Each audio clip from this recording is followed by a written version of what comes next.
Good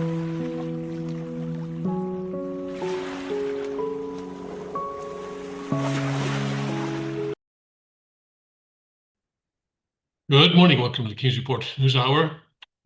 This is Tim Elder sitting in for the second king of Chanuguk on the second day of the 6th month in the 16th year of Changi. And let's go see what's going on around the kingdom right now. And in the Chungpyeong, Tennessee, we currently have 68 degrees. Clear skies, I guess. No, sunny skies. Yeah, okay. Getting up to 92 today, very warm and humid with more clouds than sun, an afternoon thunderstorm. And then tonight, getting back down to 68, a thunderstorm on the prowl this evening, otherwise clearing and humid. Father's hometown, Cheongju, in the North Pyongan province of Korea. 79 degrees, mostly cloudy right now, getting down to 69 tonight. Tomorrow, passing shower or two in the morning, otherwise cloudy and humid. 82 for a high at the Cheongguk Palace in Northeast Pennsylvania. Wow, big drop in temperatures there.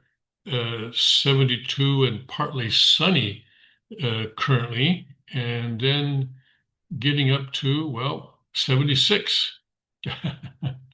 Someone turned on the refrigerator. Variable cloudiness with a shower in spots, and then tonight cloudy with a passing shower of low of 62. At the Liberty Rock RV Park and Campground in Limestone County, Texas. Currently 69, mostly clear, partly cloudy and humid today, getting up to 89. 73 for a low tonight, partly cloudy and humid, of course. At the Suncheon Palace in Korea, currently 80 degrees, partly sunny. 66 for a low tonight, cloudy. Then tomorrow, partly sunny and a high of 93. At the Gunma Palaces in Japan, currently 82 degrees and clear, getting down to 69 tonight with partly to mostly cloudy skies, humid temperature, humid air there. Tomorrow, very warm and humid with more clouds and sun, high of 89. And at Ilan, Taiwan, we currently have 86 degrees and cloudy, getting down to 77 tonight, mainly clear. Tomorrow, getting up to 94, partly sunny and with a thunderstorm in spots in the afternoon. Yes, and 94 degrees for a high tomorrow. Okay, so it looks like Ilan finally takes over the top spot there in terms of the temperatures today, next 24 hours.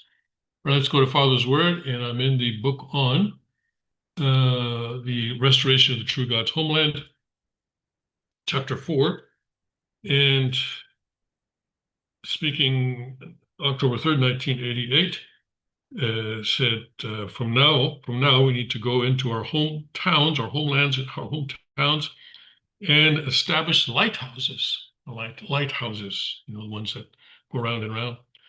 Lighthouse. What is a lighthouse? It is a place that shines the light in the dark. So, what kind of lighthouse? A lighthouse for north-south unification. Of course, Father, of course, says south-north unification. That's the usual Korean word. East-west unification. You need to light the light of the lighthouse for that. And now, from now on, you should light fires or turn on the light on holy grounds, so that they never go off, so that they continue to shine and never go dark in holy lands. So, you know, that could be either to light a fire, like, you know, a bonfire or campfire, or just to turn on the light. Either way, we could to understand it either way. Might be a good idea to put some light on, or some sort of a, you know, Christmas lights or something like that on the holy grounds. But anyway, symbolically to shine light into the satanic world, right? Praise God for the rhema that He has given us today. Yeah, so I think the media seems to be focusing on whether or not Iran's facilities, nuclear facilities, were destroyed. And CNN first came out with something that said that just very little, maybe a setback a few months, and Tulsi Gabbard apparently also, as the director of national intelligence, gave a very pessimistic view, but now they're coming out with what they call new evidence, new intelligence. And apparently both Israel and Iran agree, and the U.S. Intelligence Committee also agrees, that substantial damage was done to Iran's facilities. So CNN's kind of hanging out there to dry, sort of spinning, twisting in the wind right now. And it serves them right. I think CNN, for a long time, I've not considered CNN to be a credible news source at all, except for some of their foreign correspondent reporting, especially out of Hong Kong and other places like that. But in terms of domestic U.S. politics and things like this, they've completely become a propaganda arm of the Democrat Party. I think even the Democrats don't really appreciate what they're saying sometimes. So anyway, President Trump was at the NATO conference in Europe, and he had to spend a lot of time sort of refuting CNN's contention that very little damage was done. And by the time he got back, I guess a new intelligence was discovered or found. But I think that's the way that intelligence works. It's not the initial assessment that is always right. You have the initial assessment, and then you have follow up and follow up and follow up and follow up and follow up, and you have to keep putting sort of the jigsaw puzzle together to come up with an actual picture. Iran obviously knows exactly how much damage was done to their facilities. So if they say that, yeah, it was really severely damaged, then probably we can go with that. I think, given the nature of that regime, they would not be saying that unless it were true. I think, and even if it were true, they would be trying to say, no, Israel, they didn't, or the United States, they didn't do anything to us. We're still strong, and we're going to get back at you, and this kind of a thing. So but be that as it may, of course, there's still the danger of sleeper cells in the United States taking some sort of revenge against this situation. And so we continue to be careful and continue to avoid large crowds. I hope, and I encourage you to do so. I'm more interested today in the results of the New York primary, the New York City primary for mayor, of course. I'm sure you know that now the Democratic primary, of course, in New York, the number of registered Democrats outnumbers the number of registered Republicans by something like 6-1. So essentially, the Democrat primary is the main battle. The general election will be held later this year, but that's really only sort of a formality. And this man who was elected now in the Democrat primary is going to, unless New York City gets hit by an asteroid or something like that, this guy's going to win. And he's a Democrat socialist, and that's only one of the things that's interesting about him. He's also of Indian origin, although his family comes from Uganda, not India. And he is Muslim.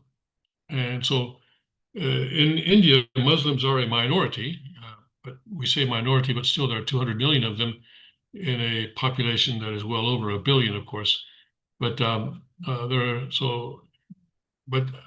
he is a out and out communist, basically. He is an out and out communist. And I think I'm looking here. General Flynn, in his excellent way, gives a list of the things that he has promised.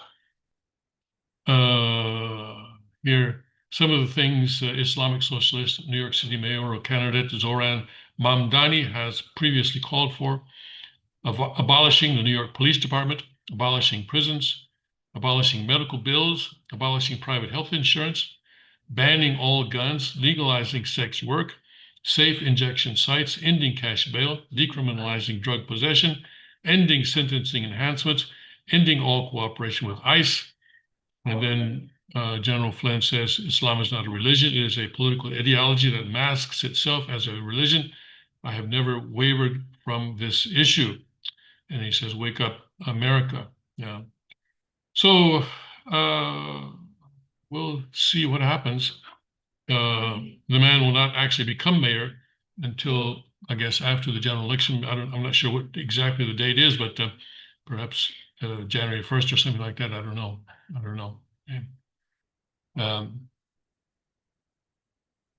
But even the Democrats, especially some of the traditional Democrats, are very worried about this. James Carville, who has expressed dismay at the way that the radical wing of his party is exposing the fundamental ideology of the Democrat Party, of course, is now very upset about this as well, as you might expect. So this, I think, probably could be a gift to the Republicans, and we'll see if they are able to take advantage of it. Yeah, we'll see if they're able to take advantage of it.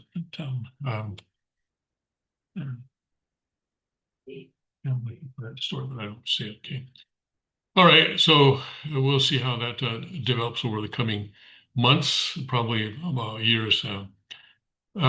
Let's see, this thing involving the auto pen, right? Biden's auto pen. So he figured out who was doing the signing with the auto pen, all right? And it's this woman, Neera Tanden, a former top aide for Joe Biden, has told Congress that she had authorization to direct auto pen signatures for the president, but does not know who gave the final order.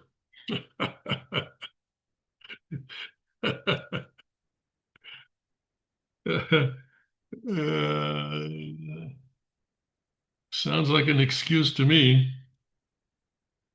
Yeah, she doesn't know who gave the final order, and of course, she knew better than to ask. She knew better than to ask. Someone told her, "Oh yeah, do this," and she says, "Oh yes, sir," or "Ma'am," or "I'm sorry, I don't know your gender," but she went ahead and signed it. She served as the director of Biden's Domestic Policy Council, and she told Congress during a testimony on Tuesday that the president used an automatic signature tool allowing for aides to sign pardons, memos, and other official documents in the White House. Tanden said she did not know who authorized those signatures. During Tanden's interview before Congress, which lasted more than 5 hours, she told lawmakers that in her role as staff secretary and senior advisor to the former president between 2021 and 2023, she was authorized to direct auto pen signatures on behalf of Biden, an oversight committee official told Fox News. Tanden, who reportedly said during her testimony that she had limited interactions with Biden in her role, according to sources familiar with her testimony, described an approval process that left her at least partly in the dark about who specifically was giving final approval on the decisions to use the automatic signature tool, even though she simultaneously insisted Biden was in charge. Tanden reportedly testified that to get approval for the use of an auto pen signature, she would send decision memos to members of Biden's inner circle. However, she added that she was not aware of what actions or approvals took place between the time she sent the decision memo and the time she received it back with the necessary approval, according to the source familiar. A minority member of the Oversight Committee called Tanden's characterization a lie, with a statement from a former White House staffer saying that they received a written sign-off from Biden on every executive action she presented him with. So why would she be lying? Why would she lie, do you think?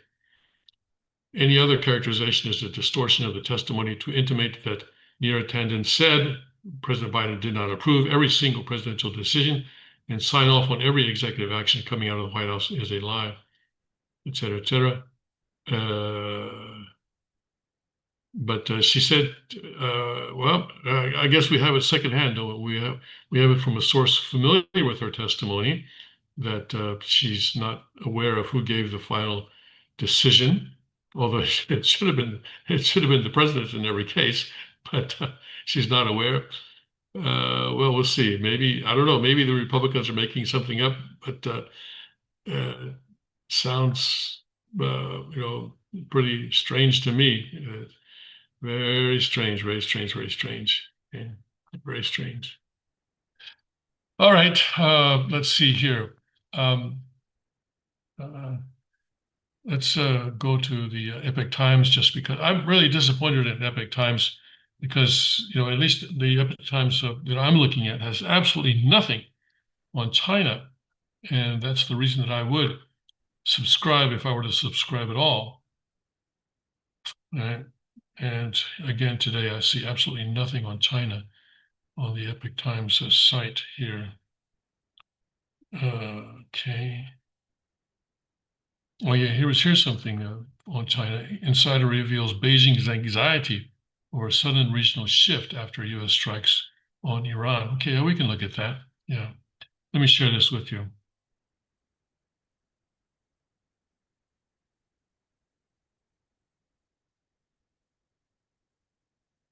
Let's see. So basically, that ceasefire is holding. It looks like between Iran and Israel, which is certainly good news. And it did what I was hoping it would do. In other words, President Trump uh, struck Iran with such force that he let everybody know who is in charge and that they should be quiet and follow what he wants them to do. And that seems to be what both Iran and Israel are doing right now. It would be great if he could do the same thing for Ukraine somehow. Insider reveals Beijing's anxiety over sudden regional shift after U.S. strikes on Iran. And here, Beijing was thrown into panic following U.S. strikes on Iran's nuclear facilities, according to Chinese dissident Yuan Hongbing, who cites a well-placed source within the Chinese Communist Party. Yeah, I'm always skeptical of news that comes out from dissidents, but well, I hope this is we'll see. I hope this is correct. Yuan, a former law professor at Peking University, now living in exile in Australia, told the Epoch Times that the rapid shift on the Israel-Iran battlefield has prompted the CCP leaders to immediately revise their Taiwan invasion plans and recalibrate both diplomatic and propaganda messaging. The United States launched coordinated strikes on 3 of Iran's principal nuclear sites on June 22nd. The operation, carried out in tandem with earlier Israeli attacks that started on June 13th, aimed to cripple Iran's nuclear capabilities. And following several days of heightened conflict and retaliatory missile exchanges, the United States brokered a temporary ceasefire between Iran and Israel, easing immediate fears of a broader war and allowing for diplomatic efforts to resume. Let me just check. President Trump published a meme a couple days ago that his approval had reached 56% or something like that on Rasmussen, and I see here actually it's 52 to 47. 35 strongly approve, 39 strongly disapprove, and this is Wednesday, right? I think they announced something like 9 o'clock or 9:30 every day, and so today, Thursday's figures haven't yet come out, but this is a 5-day moving average, and so it doesn't often change a great deal. But I think President Trump's 56% must have been something that Rasmussen does for subscribers or something, and I don't subscribe. So, yeah, but the strongly approve has actually gone down a bit compared to the day before. Goes down 1 point from the day before. Yeah, but it's good though that he's maintaining the approval rating 52. So most of his presidency so far, he's been above 50%, yeah, which is quite different from what it was before. Yeah. And the Democrats and the mainstream media, that is to say, the leftist media, really don't know what to do about this because their ability to influence American public opinion seems to be declining quite quickly. Here, Yuan believes the Trump administration's decisive military response will serve as a powerful deterrent against Beijing's ambitions toward Taiwan. And that may be true. They may be saying, well, listen, we've got we got less than 4 years until the end of the Trump administration. So why don't we just wait and become stronger in the meantime and, continue our work to undermine U.S. society and so forth in the meantime. And then maybe things will be better. Maybe we'll have a better strategic environment 4 years from now. Of course, I hope that someone like J.D. Vance or someone who's been trained by President Trump will take over, and I hope that we'll be able to see that President Trump still as a kind of a senior statesman will be able to influence events even after his retirement. Citing his source, Yuan said that within hours of Israel's initial strikes on Iran in mid-June, Chinese authorities began preparing a global diplomatic campaign. The Ministry of Foreign Affairs instructed embassies and consulates worldwide to vocally condemn Israel's actions, described them as aggression, while pledging resolute support for Iran's right to defend itself. China's state media also received directives to amplify these talking points. However, just 36 hours later, the narrative abruptly shifted. Official messaging began to emphasize peace, calling for restraint from both sides and issuing only limited criticism of Israel's actions. Part of that, of course, was because Iranian parliament authorized the closing of the Strait of Hormuz. And that was a big shock for China. Whoa, wait a second. We get 50% of our oil, 20 to 25% worldwide, but for China, 50%. So if Iran were to do that, it would collapse the Chinese Communist Party, I think. And well, there would be some pain in the United States and in Europe and in Japan, Korea, and all other countries. But hey, if that's what it takes to take down the Chinese Communist Party, maybe it would have been worth it. And maybe still, perhaps we should be looking to see whether somehow we can get the Iranians to close the Strait of Hormuz. Drawing information from his source, Yuan told Epoch Times the tone changed because the CCP leadership was rattled by the swift military developments when U.S. and Israeli forces not only inflicted severe damage on Iran's nuclear infrastructure, but also carried out precision decapitation strikes that eliminated key figures in Iran's military command and nuclear research program. The destruction of Iran's air defense capabilities allowed Israeli aircraft to operate freely in Iranian airspace, a scenario Beijing had not foreseen. Moreover, stunned by the decapitation strikes, the Chinese military has begun establishing shadow command structures across its armed forces, backup leadership units designed to ensure continuity of operations in the event of a decapitation strike, according to the source. US-based veteran political commentator, I don't know how to pronounce that, said he understands Beijing's anxiety and notes that the fear extends far beyond the immediate military consequences of losing a few battlefield commanders. If China starts a war in the Taiwan Strait, it's possible the United States could use precision weapons to eliminate top PLA commanders. That's what Beijing fears most. Once a few generals are gone, the rest may refuse to fight, and the military could even turn on the regime itself, marching back to Beijing to besiege Zhongnanhai. That will be the sort of the government center there in Beijing. There's a central leadership compound where CCP's top officials. Right? And a strong supporter of the airstrike operation, Kai believes, the guy that whose name I can't read, believes nuclear weapons in the hands of authoritarian regimes pose the greatest threat to global security. He also praised U.S. President Donald Trump for abandoning what he's described as Washington's previous policy of appeasement toward Iran. Let's remember, it was Barack Obama who literally put cash onto airplanes, or pallets of cash. I don't know, $1.4 billion or something like that is the figure that we see, and sent that over to Iran so that they could fund their nuclear program. And this was supposed to bring peace, supposed to bring restraint on the part of Iran, but of course not. Of course, it's not going to do that.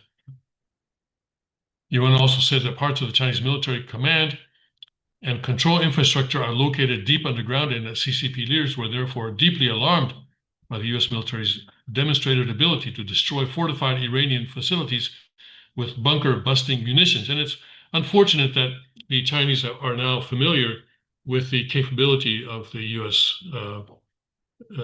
Military.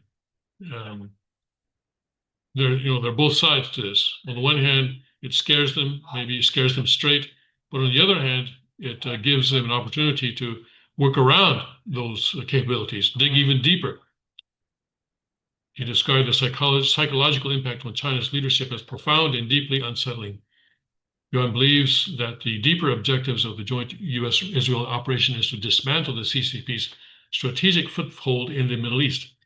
The Chinese regime has provided Iran with comprehensive political, economic, and military support, Yuan said, adding that Beijing has long leveraged Iran and militant proxies such as U.S.-designated terror groups Hezbollah, Hamas, and the Houthis to expand influence in the region.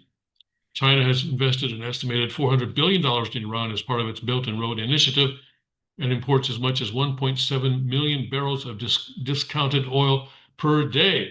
1.7 million barrels per day from Iran. Discounted, right? Because it's discounted because Iran's not supposed to be selling it. It's under sanctions. And so they would sell it even at a discount in order so they can get the cash. And Yuan described the partnership between China, Russia, Iran, and North Korea as a new axis of evil, whose shared objective is to challenge U.S. global leadership and replace it with a China-led international order rooted in communist ideology. He went on to say the CCP has long sought to use its alliance with Iran to tie down U.S. forces in the Middle East, thereby creating opportunities to move on Taiwan or expand its influence in the Indo-Pacific. That's certainly true. And now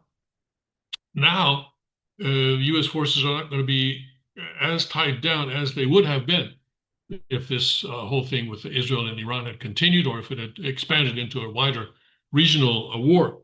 And so in that sense, yes, President Trump has put an end to that, dream as well. Okay. This is looks like this is in March of 2025. Local officials and Navy personnel attending a joint Iranian, Russian, Chinese military drill in the Gulf of Oman. Okay. And Su Tzunyun, director of Taiwan's Institute for National Defense and Security Research, echoed Yuan's view. Speaking to the Epoch Times, Su called the recent strikes a modern blitzkrieg designed to eliminate Iran's capacity to develop weapons of mass destruction and roll back China and Russia's influence in the region. If the current Iranian regime collapses, it could reshape the global balance of power, Su said. It would also free up U.S. resources to better confront the long-term threat posed by the Chinese military. Well, President Trump has said that he does not want regime change in Iran. As he said that would bring about confusion and chaos. And this is the man, of course, that say, I'm going to give you 2 weeks and then bomb them to smithereens the next day. So I don't know if he's speaking his honest mind there or not about not wanting regime change in Iran. But there is a point, though, that revolutions always have unintended consequences, I would say. You sort of start tearing things down, and who knows what's going to come as a result of that. So it may be at this time he's telling the truth, but I tell you, we're going to have to be very, very careful about what President Trump says from now on. The next time he says, okay, you've got 2 weeks, you better pack your bags and get out of there in like 2 hours, because he's not going to wait. You cannot trust him to wait 2 weeks. So also this regime change thing in Iran, I have no idea. Frankly, I have no idea whether he's telling us his honest mind or not. Looking ahead, Yuan believes China will continue to back Iran's theocratic regime, but both openly and covertly.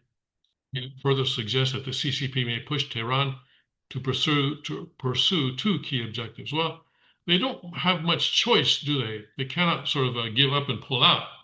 That would certainly that would be the worst case for them.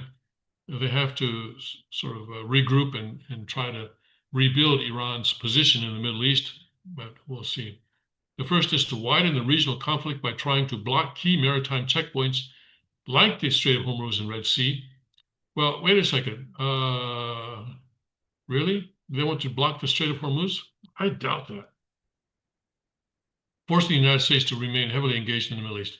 I don't think that's right. No, Yuan, he says,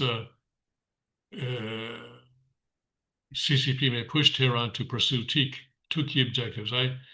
I think that one of the reasons that Iran suddenly agreed to peace with Israel, partly, I say one of the reasons, it may be just a small part of the whole picture, but one of the reasons, though, has to be that China did not want the Strait of Hormuz to be closed, because that would be a devastating blow to their economy.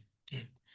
And the Red Sea, of course, it would be a devastating blow to the whole world, but a particularly devastating blow to China. And that's something that they cannot afford to have right now.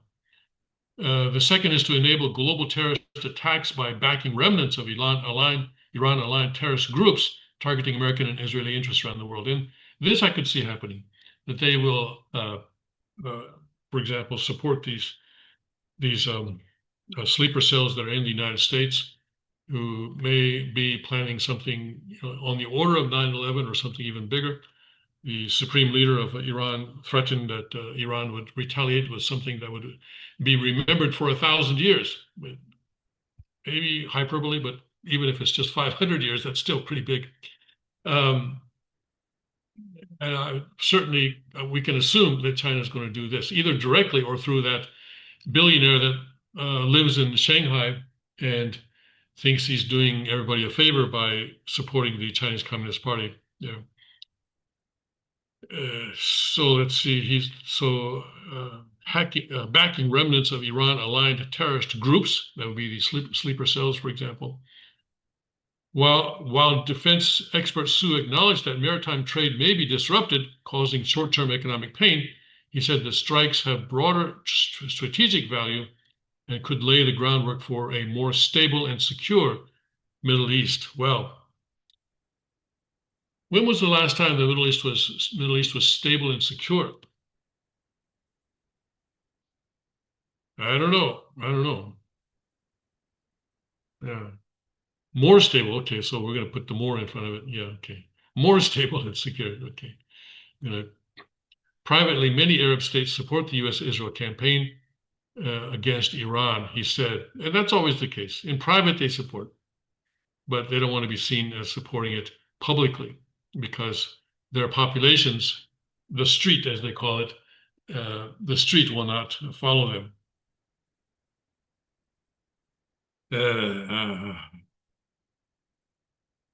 More stable and secure. Okay, yes. If you qualify it like that, I suppose you can say that, let's put it that way. All right, let's see what else is on Epoch Times. Let's see. Okay, Republican senators. In ending illegal immigration, America must now allow more to enter legally, report urges. Well, more than 1 million people are let in legally every year. And it may be that the U.S. can have more people coming in. But yeah.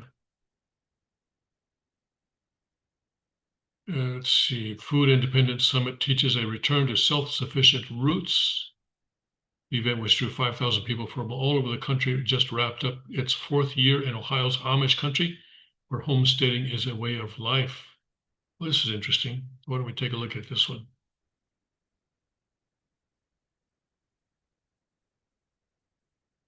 Can we? Yeah, okay. Share this with you. This is certainly in line with the Sanctuary Church philosophy. And this is from Walnut Creek, Ohio. Decades ago, many Americans knew the origin of their food. They lived in rural areas, grew their own food, and raised their own meat. Over time, the country's landscape has changed, and so has the way people source their food. Amid the rolling green hills of eastern Ohio's Amish country, a homesteading event in its 4th year teaches attendees to return to their grandparents' roots and become more self-sufficient. Food Independence Summit was co-founded by John Miller, owner of Superb Canning, and Marcus Wengert, owner of Berlin Seeds. Both businesses are located in a region where Amish and Mennonite farms dot the landscape along roads traveled by horse-drawn buggies as well as automobiles. The community is widely known as an Amish country tourist mecca, but Holmes County and neighboring Tuscarawas County are also teeming with entrepreneurs focused on sustainable living products and services. Here, self-sufficient living is a way of life for both Amish and English, the Amish term for those who do not belong to the Amish community. That is one reason the Food Independence Summit has already become one of the country's largest sustainable living events, where experts provide insight and hands-on demonstrations about organic farming and food preservation.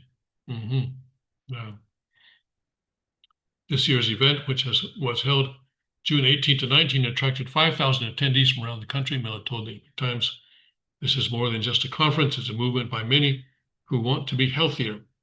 Homegrown food is one of the keys to healthier communities," Wengert said. Yes. As it happens, I've been eating a lot of homegrown food recently. My wife's family was a farming family. They owned a farm not far from Seoul, and then Seoul kept expanding until someone came along and offered them a gazillion dollars for their land. So they became overnight millionaires. But and so they don't need to farm anymore. They don't need to do this anymore. But they have a small plot of land on a piece of land that they've actually leased to a factory. But there's a sort of a piece of the land that the factory's not using, and so they plant all sorts of things there. They've been planting spinach and the rice is separate. They also do rice, but in another location. Potatoes. I'm eating potato salad not 3 times a day, but certainly pretty much every dinner now these days is potato salad. Because and also of course the lettuce, and what else? Peanuts. Oh yeah, they're going to harvest peanuts pretty soon, they say, and all sorts of things that they've been growing on this small piece of land. And they're extremely skilled, I would say, surprisingly skilled at growing things. Not just a green thumb, I would say, but they've got green 10 fingers, and they have a great deal of fun doing it as well, working as a family on this very small plot of land that they've reserved for themselves. It's a wonderful experience if you are able to do it. I don't know how to do it. I was not raised on a farm. I was raised in various cities, so I they don't want me to have anything to do with it because I would just mess things up. But yeah, if children can be raised in that kind of an environment, and they know this because this is how they were raised, and they help their parents. And I'm sure that when they were growing up, they hated every minute of it, maybe. But now that they're adults and they're retired, this is one way for them to spend their time productively. So it's a great thing. And so I wholeheartly agree that for many reasons, homesteading or homegrown food is very important. One of the guys that's doing this apparently in Ohio is the chairman of a seed company, right? And I know there's a lot of problem with seeds. The government will only allow you to plant seeds that you get from them. And even I think, if I'm not mistaken, when farmers harvest their crop, they're not allowed to keep part of it as a seed for the next year. They have to get their seeds every year from the government. At least that's the case for some crops. And that's another way that the government exercises control, I suppose. Well, they will say, oh, it's so that we can prevent diseases and stuff like that. But it's also a way for them to exercise control over this kind of thing, over the production of food. Yeah, wonderful thing. Maybe next year at the fifth or the fifth conference. Perhaps some of us can be there. Let me see. Let's go to the end and see if they tell us about next year's event.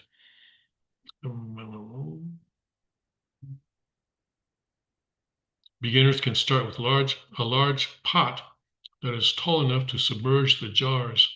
Okay, they're talking about something here. Okay. Well, it doesn't look like they're advertising anything for next year, but you can look it up. You can look it up. So what was the title of this thing again? This is the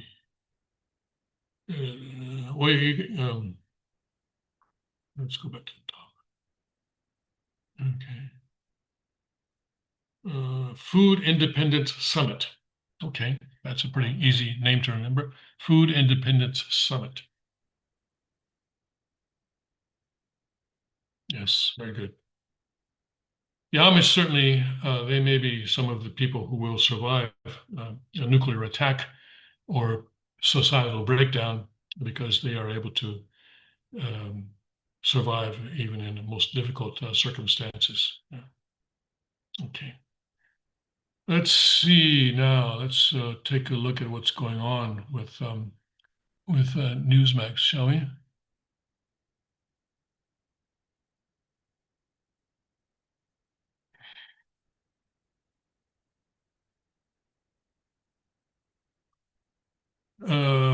Iran's leader claims victory over Israel, hand slap to U.S. Okay. Of course, they will. Both sides, they always do that. They always claim victory for both sides, and they have to, because if they tell their people, oh, you know what, we really got beaten, then politically that's not a very good thing to do. You always claim victory. Okay, and Steve Witkoff, President Trump's emissary envoy, says that the Abraham Accords expansion is coming. Let's take a look at that. If that's true, that'd be great. Of course, in his first term, President Trump was doing this, and then the Democrats said, oh, this is going to start a war. But it was actually the Democrats under Biden that started the war there. Middle East envoy Steve Witkoff told Newsmax on Wednesday that the U.S. has been talking with other countries about joining the Abraham Accords, a significant achievement in President Donald Trump's first term that established diplomatic ties between Israel and several Arab nations. He told the record with Greta. Okay, I'm sure she's great, but her name is Greta. The record with Greta Van Susteren, the discussions are irrespective of what is happening with Iran, where a ceasefire was brokered by Trump to end a 12-day conflict between Israel and the Islamic regime that began when Israel launched operations against Tehran's nuclear and military facilities, and Iran retaliated. We've been in discussions with multiple countries to come into the Abraham Accords, irrespective of what's happening in Iran, Witkoff said, and those are successful conversations. They expect to have a bunch of announcements in the coming weeks, maybe a month or so, and that was always high on our agenda because it's a very, very important achievement that President Trump had in his first administration. And he wants to build on all that. That's like the bedrock of all kinds of good things happening in the Middle East. So we really want to see that. And this, I think, will lead to a more stable and secure Middle East. And that I guess more, we're always putting the word more in there, right? Not stable and secure, just more stable and secure. The Abraham Accords came about in 2020 when the United Arab Emirates, Bahrain, Morocco, and Sudan agreed to normalize relations with Israel. 2020 would be the last year of President Trump's administration, first administration. Witkoff did not disclose details of the countries that would be a part of an expanded Abraham Accords. At Israel's 77th Independence Day reception at its embassy in Washington, D.C. last month, he said something similar on the expansion of the Abraham Accords, saying an announcement could be coming very soon, Jerusalem Post reported. That led to speculation that Saudi Arabia would be brought into the fold. Despite the lack of formal diplomatic ties, Saudi Arabia and Israel have had a quiet partnership, especially over shared concerns about Iran, the Post reported. Intelligence sharing and behind-the-scenes coordination have increased, especially regarding Tehran's nuclear ambitions. During Iranian missile attacks on Israel in April 2024, Saudi Arabia reportedly provided the U.S. and Israel with intelligence, and Saudi sources said the kingdom intercepted suspicious entities in its airspace, the Post reported. One of the things to watch in the Middle East, obviously, is the changing position of Israel. The weakening of Iran, together with the previous weakening of Hamas, Houthis, and Hezbollah, is going to bring about, in the long term, or at least in the midterm, a significant change in the sort of the diplomatic relations in the Middle East. Israel's position obviously is rising. Saudi Arabia is also another winner. Their influence will be rising as well. And Turkey is an interesting situation. Turkey was, of course, trying to side with Hamas and sort of support Hamas, even though Turkey is supposedly a secular Islamic state. But their position actually may be going down. I don't know. We'll have to wait and see. But if we can have more secure and stable, more stable in the Middle East, then that's certainly a victory in the Middle East. That should count for a huge win for President Trump, at least. So President Trump's foreign policy so far seems to be going pretty good. China is now worried about President Trump and about the capabilities of the U.S. military. The Middle East is becoming more secure. NATO is now bowing down to President Trump. Russia.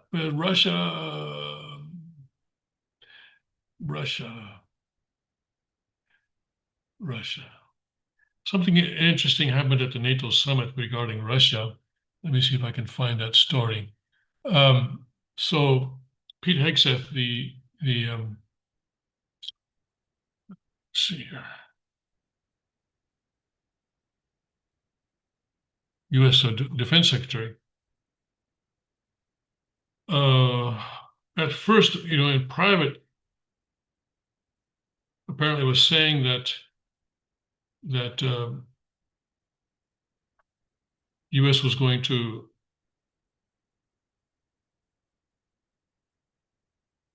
strengthen sanctions against Russia.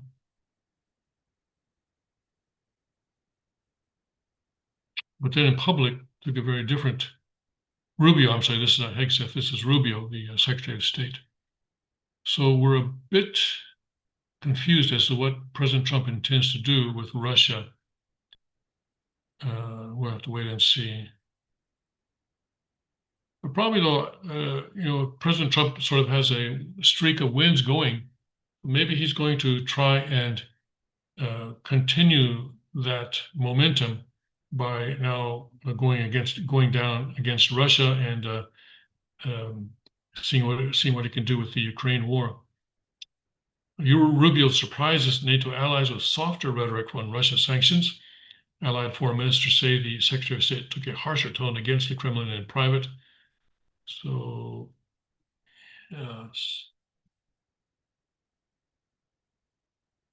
Rubio on Wednesday threw cold water on European calls for more sanctions on Russia. That came as a surprise to the NATO foreign ministers. Rubio met the night before at the alliance's annual summit. In that Tuesday night conversation during a private dinner focused on Ukraine, Rubio teased that the Senate would likely take up legislation to increase sanctions on Russia after it finishes work on President Donald Trump's big, beautiful bill. Rubio, who came under criticism at the dinner over Trump's reluctance to toughen up on Moscow, acknowledged to his European counterparts that Russia was a problem, holding back peace talks to end the Ukraine war, according to the official who were granted anonymity. But hours later, during an exclusive interview with Political's Dasha Burns on the sidelines of the NATO summit, Rubio outlined the administration's rationale for holding off on further sanctioning Russia. If we did what everybody here wants us to do, and that is come in and crush them with more sanctions, we probably lose our ability to talk to them about the ceasefire. And then who's talking to them, Rubio said, adding that Trump will know the time and place for changing tack. Asked about the discrepancy, a senior U.S. official said Rubio is stressing these same main points, but his interlocutors are focusing on different parts. So we'll see. So although the sanctions bill by Senator Lindsey Graham, Mr. Globalist himself, Senator Lindsey Graham, a Republican from South Carolina. Really, the folks in South Carolina need to do something about Lindsey Graham. We really need someone different from South Carolina, someone who's not so gung-ho for war all the time. I mean, Lindsey Graham is always in favor of war. I don't think there's been a single exception, right?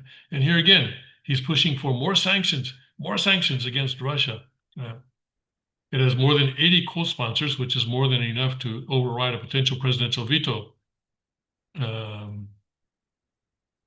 But the majority leader has indicated that he prefers to wait for a signal that Trump supports the measure before taking it up.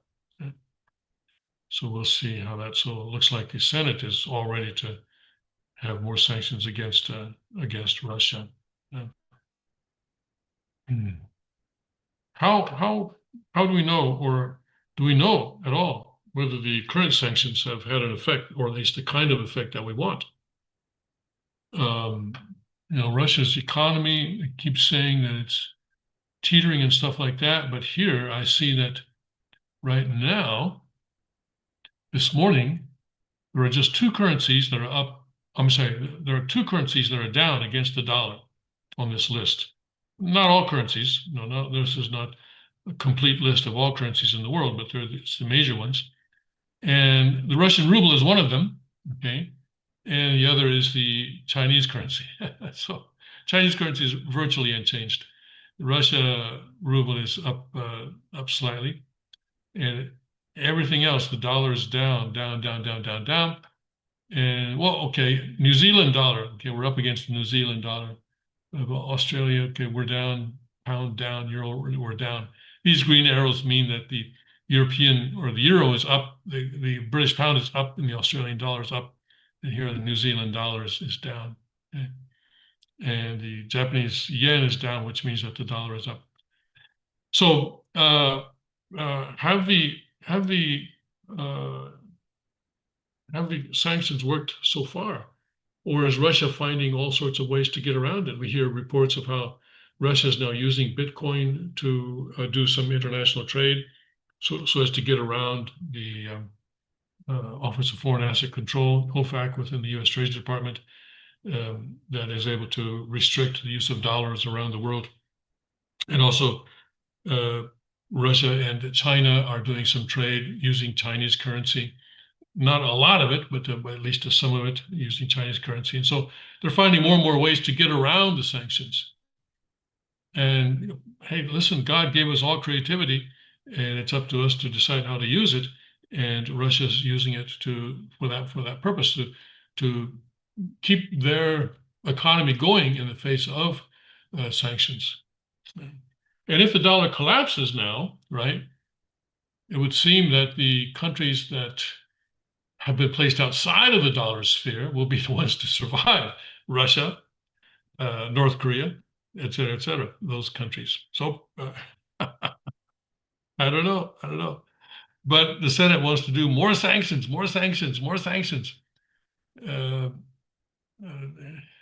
It's kind of arrogant the way that the U.S. government is sort of assuming that everyone's going to obey if they simply send people to the room without their dinner, like children. And that's just not true. It may have been true, during the 60s, 70s, even during the 80s to some extent, but we live in a different world right now. And I think the U.S. Government, a lot of people in the U.S. government have not yet caught up to that reality. Let's see here. Trump might ease Iran oil sanctions as peace offering, it says. And CIA intel, Iran's nuclear site severely damaged. Let me just show you these headlines as we go through them. This is the Newsmax. And DNI Gabbard, she's changed her mind. Iran's nuclear site's destroyed. And, she lost some credibility this time by coming out early, saying that, maybe only 2, 3, 4 months worth of damage was done, something like that. Poll says 51% are against Trump's strike on Iran. Who did this poll? Who did this poll? Quinnipiac University poll released Wednesday. So yeah, it's one of the polling agencies that's consistently against President Trump. Okay, and Iranian military chief dies from Israeli strikes. Okay. Trump will name next Fed chair early to weaken Powell. That'd be one tactic, although the guy cannot be confirmed by the Senate until Powell steps down at the end of his term. But still, it's a political maneuver to weaken Powell, I guess.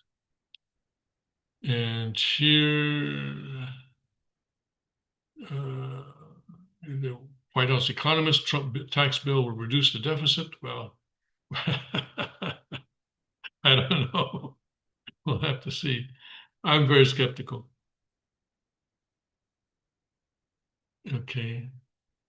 NATO chief, Trump's Iran strike is signal to both China and Russia. Okay, yeah, we hope that they get the message. And Representative Byron Donalds, auto pen invalidates Biden's term.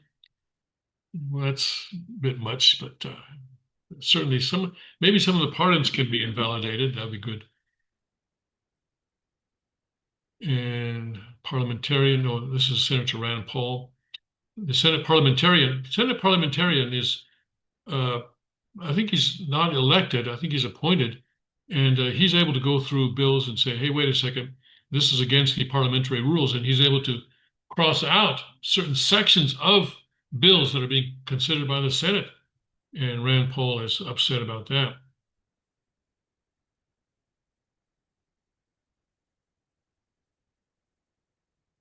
Right. All right. Senator Joni Ernst, stay vigilant on Iranian sleeper cells. Definitely. And Tom Homan, the head of ICE, says that Mamdani won't keep ICE out of New York City. So be interesting. There may be some clashes in New York City between federal and municipal forces. Okay, and this Rudy Giuliani to Newsmax, Mamdani a victory for communists. Of course, Giuliani is a former mayor, and he was a Republican mayor, right? And Giuliani is known for having cleaned up the sort of the brothels and the sex industry in the downtown or midtown Manhattan area, 42nd Street and that area. Of course, they're still going, just in different parts of the city, but he cleaned it up in the tourist areas in midtown Manhattan. Former New York Mayor Rudy Giuliani told Newsmax on Wednesday that Zoran Mamdani's Democratic primary victory over the former governor Andrew Cuomo is a nightmare, calling it proof of communist influence overtaking the city. And yeah, you can't argue against that. That's certainly true. In a fiery reaction on Finerty, Giuliani denounced Mamdani's shocking defeat of Cuomo. And Mamdani, 33, will become New York City's first Muslim mayor if elected in the general election. And I think the fact that he's Muslim is secondary, in my opinion, to the fact that he was endorsed by the Democrat Socialist Party. He was endorsed by AOC and others like that. This is a nightmare, Giuliani said. I moved out of New York City about a year ago. I still love it more than any city in the world. I'm in mourning for my city. Giuliani gained national recognition as New York mayor for his handling of the aftermath of 9/11 terrorist attacks, explicitly linked Mamdani's progressive platform to communist theory, and criticized voters for their decision. Isn't it ironic that 24 years after 9/11, New York City is going to have a Muslim mayor? Is that irony or is that something else? Is that something else? Right.